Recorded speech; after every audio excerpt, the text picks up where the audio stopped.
Hey everybody, today I will show you how to archive a chat on WhatsApp. So let's begin. So archiving a chat is useful when you want to hide a conversation from your main chat list without deleting it. The chat and all its messages stay intact, it just gets moved out of sight. So the quickest way to archive a chat is to navigate to WhatsApp and you will see a list of chats appearing just right here. Simply long press on the chat that you want to archive. Once it's selected, you will see a toolbar appear at the top. Tap on the archive icon that will be available at the left of this three-dotted icon.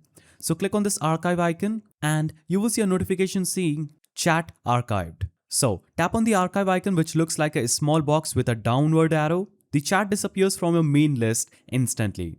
And if you want to archive multiple chats at once, long press on the first one, then tap on the other chats you want to archive. Once they all get selected, tap on the archive icon at the top to archive them all in one go. Now, to find your archived chats, scroll all the way at the top of your chat list and you will see archived section sitting above your regular chats.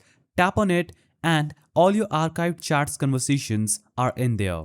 And if you want to unarchive a chat and bring it back to your main list, just long press on it inside the archived section and tap unarchive icon that will look something like this. So that's how you archive a chat on WhatsApp. If you found this helpful, subscribe to the channel and leave a like.